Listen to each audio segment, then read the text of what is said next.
The desert morning had not yet decided whether to be gold or gray when Eliza Mayfield stepped onto the narrow trail that curved toward the Red Hawk Ranch. She moved like someone carrying the weight of unsaid things, her footsteps soft, deliberate, almost apologetic against the waking earth. The sky stretched wide, unbroken, a pale sheet slowly gathering light. A faint breeze brushed the hem of her worn calico dress, lifting dust and memory in equal measure. She did not know if she was seeking refuge or simply running from her past, but her heart whispered both at once. She had left town before anyone could see the tremor in her hands, the one that began after Silas Bergen told her she was a burden he could no longer pretend to love. His rejection echoed in her mind with each step she took across the silent land. She felt as though she had been unstitched from the life she tried so hard to mend. The desert, at least, did not demand explanations. It simply opened wide and allowed her to walk through its quiet honesty, the only place where her shame did not follow loudly. As she approached the ranch, she slowed, unsure whether to continue.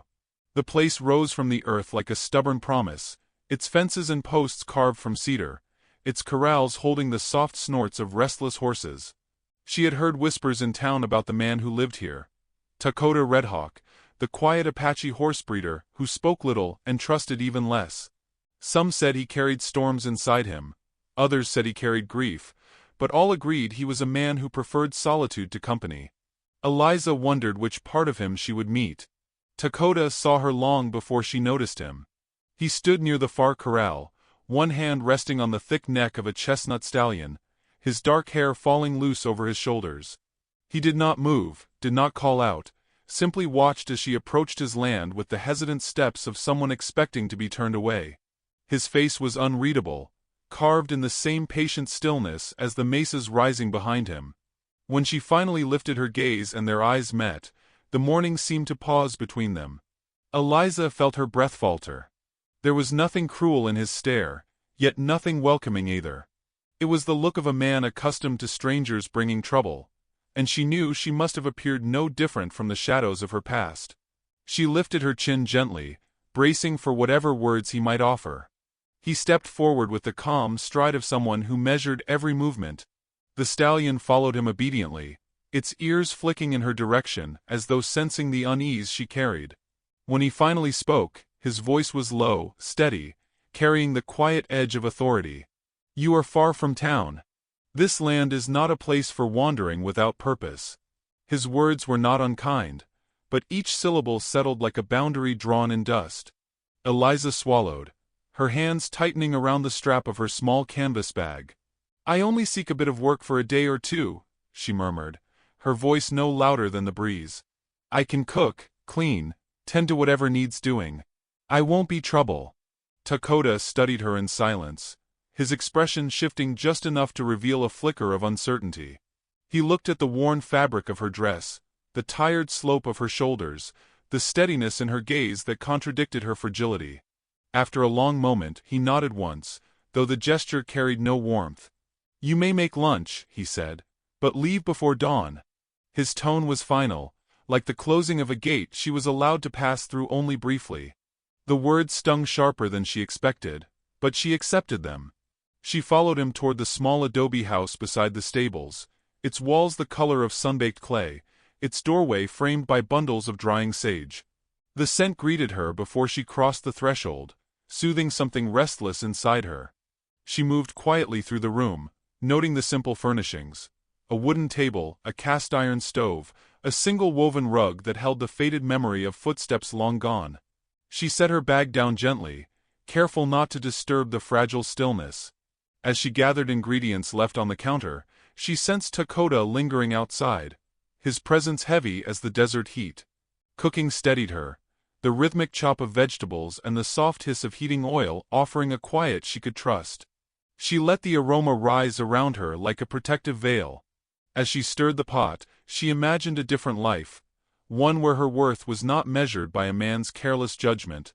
Outside the open window, she could hear Dakota speaking softly to his horses, his voice low and melodic, a language woven from patience. She found herself drawn to the sound, surprised by how safe it made her feel, even though he had offered her nothing but distance. When she finished preparing the meal, She arranged it neatly on the table, unsure whether he would join her or expect her to leave it waiting. The uncertainty tugged at her, a reminder of all the spaces in her life where she had been made to feel uninvited. She stepped outside to call him, but Dakota was already walking toward her, his long shadow stretching across the ground. For a moment, neither spoke. The silence settled like dust between them, heavy yet strangely gentle, as though both were waiting for the other to offer something neither knew how to give. Dakota finally nodded toward the house, gesturing for her to step inside first. The gesture was small, almost imperceptible, but it brushed against something tender in her chest. She walked ahead of him, aware of the weight of his gaze following her, not invasive, but observant in a way that felt strangely protective. They sat across from each other at the wooden table, sharing a meal that tasted of quiet beginnings. Dakota ate with deliberate movements, his eyes lifting to her now and then as though searching for the edges of her story without asking for it aloud. Eliza felt the air shift between them, subtle as a thread catching light. She sensed that beneath his guarded composure lived a man who had weathered loss deeper than he allowed the world to witness. It made her wonder whether her arrival stirred old fears or old memories, and she wished she could offer reassurance without trespassing on what he kept hidden. When the meal ended, Dakota stood and thanked her with a quiet nod, yet his eyes lingered on her longer than his words did. She rose as well, readying herself for whatever dismissal might follow, but he surprised her by stepping closer, his shadow brushing hers like a question. "You may stay until nightfall," he said, voice low, almost reluctant, as though the decision unsettled him. And in that moment, Eliza felt the trembling shift of a conflict neither of them yet understood. Dakota spent the afternoon pretending he had not invited her to stay, yet every quiet movement he made circled around the edges of her presence. Eliza felt it in the way he lingered near the stables longer than necessary, in the way his gaze drifted toward the kitchen window each time he passed. She tried not to read into it, tried not to let hope settle where it had no promise, but the gentleness woven into his silence tugged at the fragile places inside her. She swept the porch because it felt like an offering of peace, not obligation. She hummed softly because the house seemed to listen. And every now and then, she caught Dakota watching her with an expression that softened before he could stop it. Inside the house, the warm scent of stew and sage trailed through the air, mingling with the dust she swept into the fading light. She felt safer here than she expected, though she kept reminding herself that he had asked her to leave before dawn. It was a kindness with an expiration, a shelter built from borrowed time. Still, she moved with care, treating his home as though it were a fragile thing that might disappear if she stepped too heavily. She stitched a small tear in his shirt she found folded near the window, her fingers steadying as the thread passed through the worn fabric. She told herself she was only being useful, but part of her knew she was mending more than cloth. Dakota approached quietly, his footsteps soft on the porch boards. He paused at the doorway, the twilight framing him like a painting carved from shadow and amber glow. His eyes drifted to the shirt in her hands, then to her face. Something unreadable flickered in him, not anger, not discomfort, just a bewildered tenderness he did not know how to name. "You do not need to fix what is mine," he murmured, though his voice lacked conviction. Eliza offered a gentle smile, small enough not to startle him. "It was torn. I had thread. It felt natural to mend it." He watched her for a moment longer, then nodded as though accepting a truth he could not argue. As night crept across the horizon, she helped him carry buckets of water to the horses. They worked in a rhythm so easy it startled them both. The animals nudged Eliza's palms, trusting her without hesitation, and Dakota noticed the way her touch brought even the skittish mare to stillness. "You calm them," he said softly. Eliza brushed a strand of hair from her cheek, unsure how to receive the compliment. "Perhaps they know I understand fear." His gaze lingered on her, thoughtful, almost aching with questions he did not ask. The lantern between them flickered, painting their faces in soft amber, revealing the quiet truth forming between them. Two people who knew the language of wounded things. Dakota busied himself brushing the chestnut stallion, but Eliza sensed something unsettled beneath his calm. A stiffness in his shoulders. A shadow behind his eyes. She wondered what it cost him to let her remain on his land even for a day. She wondered whether her presence brought back memories he would never speak aloud. When she returned to the house to prepare a small evening meal, she found her hands trembling again. Though this time it was not from fear, but from the strange closeness growing in the quiet spaces between them. He entered the house just as she set the bowls on the table. They ate without much conversation, letting the soft crackle of the lantern fill the silence. Eliza found comfort in it, a serenity she had not known in months. She watched the way Dakota held his spoon carefully, as though even this simple act carried weight. His eyes lifted to hers once, then twice, each time holding a question neither dared to voice. She wanted to tell him she felt safe here, that his silence was kinder than most men's words, but she kept her thoughts folded neatly inside her like the handkerchief tucked in her pocket. As the meal ended, Dakota rose and collected the empty bowl from her side of the table. She reached out to take it back, their fingers brushing briefly. The touch was accidental, fleeting, yet it startled them both. His breath caught. Hers faltered. The gentle collision of warmth between their hands sent something unspoken rippling through the room. Dakota stepped back, eyes shifting away, the moment too intimate for a man who lived behind walls built from loss. Eliza withdrew her hands slowly, uncertainty blooming in her chest, yet she did not apologize. Some truths were better left unspoken, but not undone. Later, she swept the floor while he stood near the open door, his silhouette framed against the moonlit desert. He looked as though he were listening to something distant, something only the night could hear.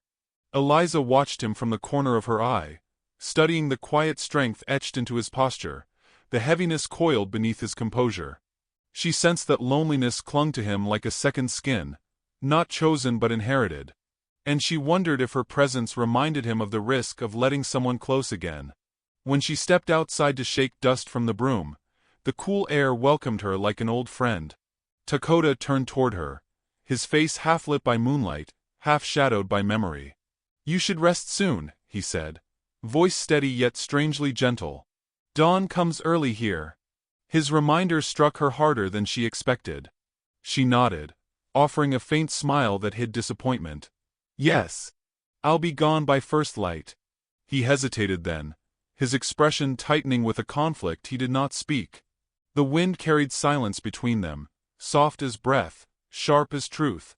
Eliza walked past him toward the small room he had offered for the night. She paused at the doorway, feeling his gaze linger on her once more. And for the briefest moment, she saw something vulnerable flicker across his face. Fear, longing, maybe both. It lasted only a heartbeat, but it told her more than any words could. She stepped inside, heart thudding with a quiet ache. Behind her, Dakota remained rooted to the porch, the night pressing close around him. He had given her shelter, but his eyes revealed the deeper truth. He had not expected her to feel like home. And that terrified him more than the thought of her leaving at dawn. The sun rose slowly over the ridge, spilling muted amber across the Red Hawk Ranch as though hesitant to disturb the fragile calm that had settled overnight. Eliza stepped outside with quiet purpose, her skirt brushing softly against the wooden threshold. She'd slept lightly, waking often to the faint creak of the porch boards and the soft murmur of wind against the eaves. She told herself it was only the unfamiliar bed that kept her restless, but the truth pressed deeper. She feared growing attached to a peace she hadn't earned. The warmth inside this place had begun to cradle her, and she wasn't sure she knew how to leave it behind. She walked slowly toward the corral, where Dakota stood brushing down a Palomino mare, his posture calm yet marked by an undercurrent of tension she sensed more than saw. Dakota acknowledged her with a single glance, but something in his eyes felt guarded, as if the dawn had carried a worry that belonged only to him. Eliza tried to smile, but the quiet heaviness between them made her uncertain. She approached the fence, leaning gently against the wooden rail. The mare pressed her nose toward Eliza's outstretched hand, trusting her instantly, and Eliza felt a small brightness flicker within her. Dakota watched the moment unfold, his hands slowing against the horse's coat. They worked in companionable silence until a distant sound cracked the stillness. Hoofbeats, hard and fast, approaching from the direction of town. Dakota stiffened, lifting his head sharply. Eliza felt her breath hitch, her fingers tightening instinctively around the fence rail. The rider came into view, a shape she recognized even before the horse slid to a halt, dust swirling around him like an unwelcome storm. Silas Bergen sat tall in the saddle, his expression dripping with self-satisfied arrogance, as though the desert itself should bow at his arrival. His gaze landed on Eliza, and a smirk curled across his lips. "There you are," he said, voice slick with false relief. "I knew you'd run off, but I figured you wouldn't get far." Dakota stepped forward, placing himself subtly between them, not confrontational but protective in a way that made Silas's smirk falter and sharpen into disdain. Eliza's stomach twisted. Old shame rising like a ghost she thought she'd left in town. She forced herself to meet Silas's gaze, though her pulse beat unevenly. "Why are you here?" Her voice was quiet but unwavering. Silas swung one leg over the saddle and landed on the ground with exaggerated confidence, dust scattering beneath his boots. "I came to collect what's mine," he said too casually, as though speaking of an item misplaced rather than a woman who had once believed in him. Eliza felt heat prick behind her eyes, not with longing, but with disbelief at how small he still tried to make her feel. Dakota's jaw tightened, though he remained silent, his presence alone enough to make Silas shift with faint unease. Silas moved closer, ignoring the silent warning in Dakota's stance. "Come on, Eliza. You've embarrassed yourself long enough. Folks are talking. If you come back now, I might forget this little wandering stunt of yours." His words dripped with condescension, each syllable tugging at memories she had tried so hard to bury. Eliza stepped back, her shoulders trembling with anger instead of fear this time. "I don't belong to you," she said softly, yet the quiet strength in her tone snapped the air between them. Silas's eyes narrowed, disbelief tightening across his face. "You're living with an Apache now?" He spat the word like it tasted foul. "You think people won't talk? You think I'll let my name be tied to this kind of foolishness?" Dakota finally spoke, his voice a low thunder rumbling beneath the surface. "She is not yours to claim." The simplicity of the statement struck Silas like a blow, though it was delivered without heat. Silas turned sharply toward him. "And what is she to you?" His voice climbed with mocking challenge. "A stray? A charity case? Or something you think you can claim because no one else wants her?" Eliza flinched as the words cut deep, but Dakota's expression did not change. He held Silas's gaze with a stillness that carried its own form of warning. Eliza stepped forward before Dakota could answer, her voice trembling but clear. "I left because you broke something in me, Silas. Not because I wanted your forgiveness." Her confession hung in the air like a fragile thread, soft yet unbreakable. Silas stared at her with disbelief, his bravado flickering. "You're making a fool of yourself," he muttered, though the edge of uncertainty wavered in his tone.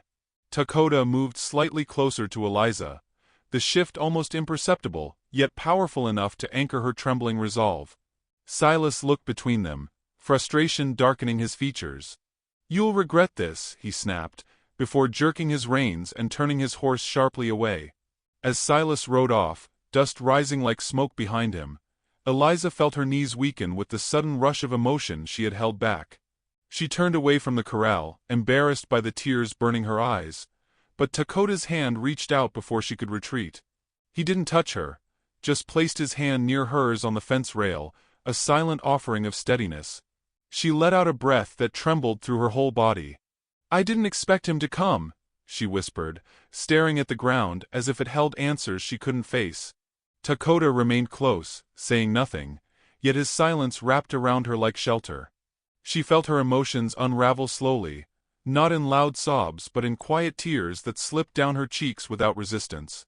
Dakota's presence beside her felt like a shield, a steady weight grounding her as the desert wind brushed past.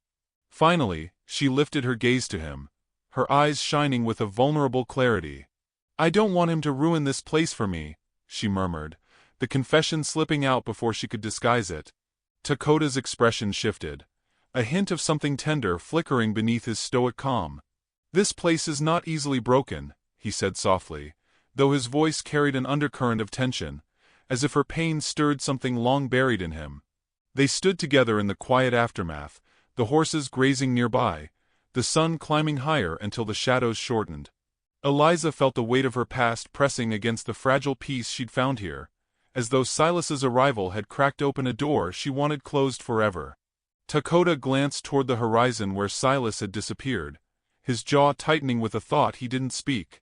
She sensed it, a question, a worry, maybe even fear, but he held it back behind the walls he had spent years constructing. When Eliza finally stepped away from the corral, intending to return to the house, she felt Dakota's gaze follow her. His silence tugged at something deep inside her, something she didn't yet understand. She reached the porch steps when she heard him call her name for the first time, spoken like a secret he wasn't sure he had permission to share. She turned slowly, her breath catching, and saw an unguarded conflict flicker across his face, an emotion raw enough to steal the air from her lungs. Before he could speak, before the moment could settle into meaning, a distant shout echoed from the ridge, another voice, another rider, carrying news that would change everything. Dakota's expression darkened, and Eliza felt a cold shiver ripple through her. The past had not finished with them, and dawn would not bring safety this time. The rider on the ridge brought no danger, only news that Silas had stormed back to town, stirring whispers and sharpening old suspicions. Yet even harmless words traveled like thorns, lingering long after the messenger departed. By dusk, the ranch felt unsettled, its quiet rattled loose, its peace carrying a new, uneasy tremor. When night finally spilled across the land, it settled heavy and thoughtful, as though the darkness itself sensed the shift inside the two souls who walked beneath it. Dakota paced the porch with a kind of restless vigilance, arms folded, footsteps measured. Eliza watched him from the doorway, her breath steadying in her chest. She sensed the way the day had carved a hollow space inside him, deeper than anything caused by Silas alone. She stepped outside, letting the door close softly behind her. The night air touched her shoulders like cool fingers, scented with sage and approaching rain. She sat on the steps without speaking. Dakota hesitated before choosing a place at the far end of the porch. Distance wrapped around him like old armor. Even so, she felt the press of his unease, a quiet energy that pulsed through the darkness between them. After a while, she said gently, "You don't always have to stand alone." Her voice drifted like a thread of warmth through the night. He did not respond at first, but his shoulders shifted, a small fracture in his stillness. At last, he exhaled. "I have lost too much to believe otherwise." The words were rough, scraped from a place rarely opened. He turned slightly toward her, his expression shaped by shadows. "My family was forced from the ridge. My brother fought and did not return. My sister fell ill on the trail." His voice thinned. "Loss taught me to expect nothing from staying close to anyone." Eliza felt each word land inside her, heavy as stones sinking into deep water. She inched nearer, not touching him, but letting her presence soften the cold edges around him. "I understand walls," she whispered. "Silas taught me to shrink myself until I barely existed. To him, love was something I had to earn." Her chest tightened at the memory. Dakota met her gaze then, and for the first time she felt his heart unmask itself. "No one should have used you that way," he said, voice low. They sat in silence as stars shimmered overhead, scattered like fragile promises across the dark. The air between them warmed, pulled close by shared truth. She could almost feel his loneliness unfurling, slow and reluctant, like a creature emerging from its den. "I don't want my troubles to follow me here," she murmured. He shook his head. "Trouble is not what I fear. Losing peace is. Losing someone He stopped, breath catching on whatever he couldn't yet say. Her heartbeat fluttered. She leaned in a fraction. "You won't lose me tonight." She didn't know about tomorrow, but the moment felt real, solid enough to stand on. Dakota looked toward the distant hills, his profile carved in moonlight. "You should rest," he said softly. "Dawn comes early." She nodded but didn't rise. The space between them thrummed with unspoken longing. After a moment he stood, though he stayed beside her instead of retreating indoors. Eliza lifted her eyes to him, searching for words buried in his silence. His hand lifted as though to touch her cheek, but halted midair, trembling with restraint.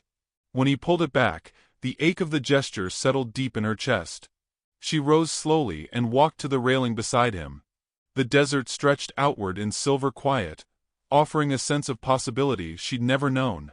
After a long silence, she whispered, "I'll stay until dawn. But only if you want me here."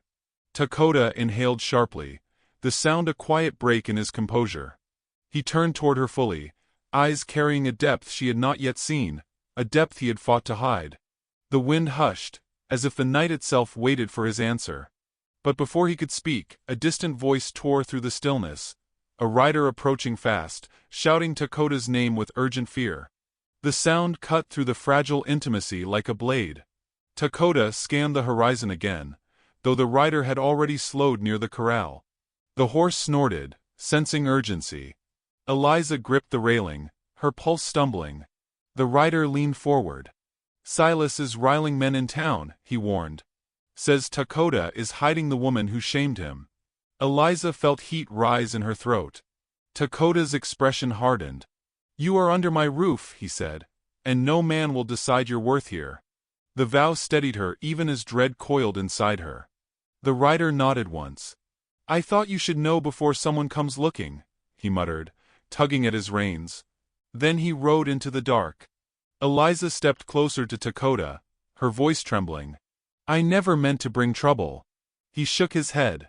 "Trouble is not the fear. Losing what is new is." His words slipped out before he could guard them, settling inside her like a fragile flame.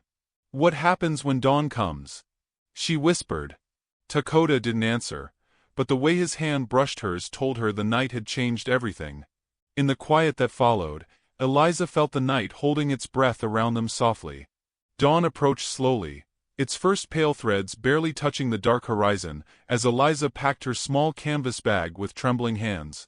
The room felt too quiet, as if holding its breath, and she moved softly so nothing would wake the feelings she had tried to quiet through the night. She had decided to leave before Dakota could change his mind, before the men Silas stirred could ride out to twist the peace she'd found into something dangerous.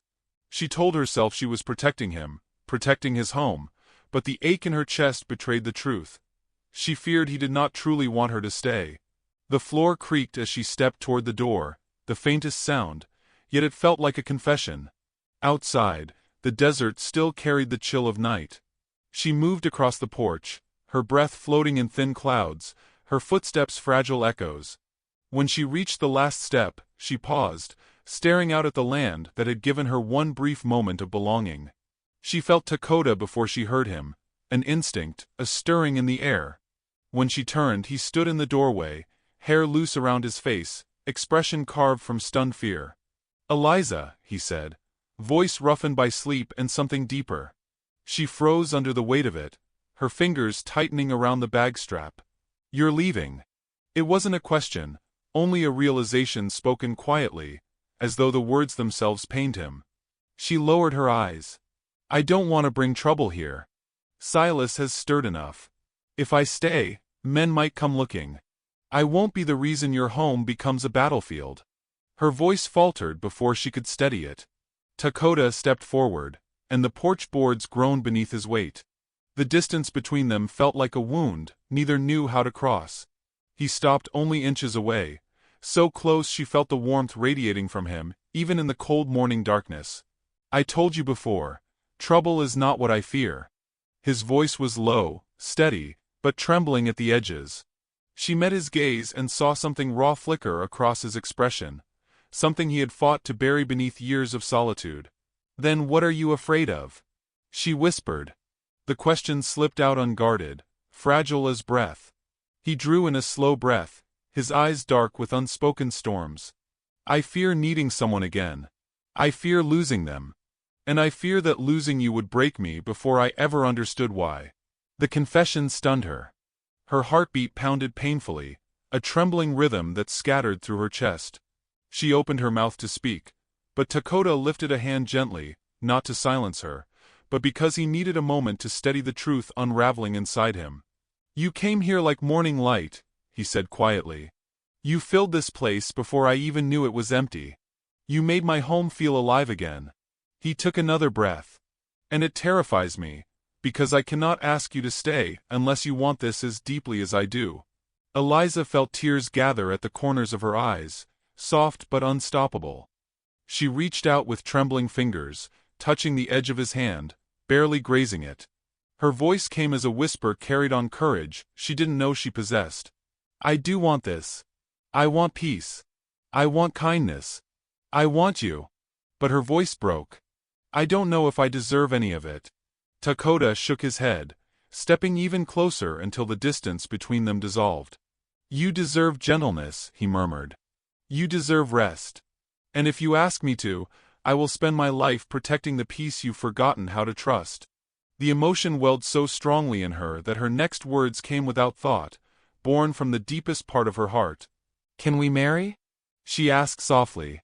The question trembled between them, fragile yet powerful, a whisper that felt like a daring leap into a future she never believed she could touch. Dakota's breath left him in a sharp, stunned exhale.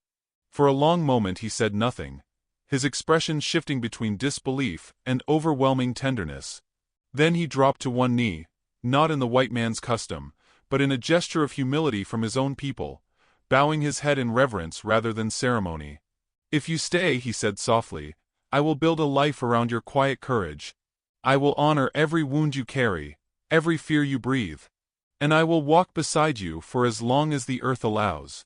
His hand rose, trembling, offering itself to her not as a claim but as a promise. Eliza's tears fell freely as she knelt before him, their foreheads touching lightly, breath mingling in the dawn's quiet. She whispered yes, the words spilling out like a prayer. The horizon burst with sudden color, warm gold slicing through the darkness as if the world itself opened for them. But before the light could settle, thunder cracked across the sky, a sudden storm rolling in from the east, wind lifting the dust around them like swirling spirits. Dakota stood, pulling her gently to her feet. The storm grows fast, he murmured. We need to bring the horses in. She nodded, wiping tears with the back of her hand, her heart still pounding with the force of what they'd just pledged. As they hurried toward the corral, lightning forked across the sky, illuminating the land in sharp flashes. Eliza reached the gate first, but Dakota grabbed her arm abruptly, pulling her close as another bolt struck far too near. She gasped as thunder roared through the valley. Stay close, he breathed. I won't let you be taken from me. The storm raged, wind whipping at their clothes, rain beginning to fall in sudden hard drops. They worked side by side, moving with instinctive unity, guiding the horses into the shelter. When the last stall door shut, they stood breathless beneath the awning, drenched, trembling, not from fear, but from the weight of the future rising between them. Eliza lifted her hand to his cheek, rainwater slipping between her fingers. So what happens now? She whispered, voice barely audible beneath the storm's howl. Dakota leaned in, his forehead touching hers once more, his breath warm against her lips. Now, he said, we begin. But before either could speak again, the crack of a rifle split the air outside the barn. Sharp, close, unmistakable. Dakota pulled her behind him instantly, heart pounding. The storm had not been the only thing riding toward them at dawn.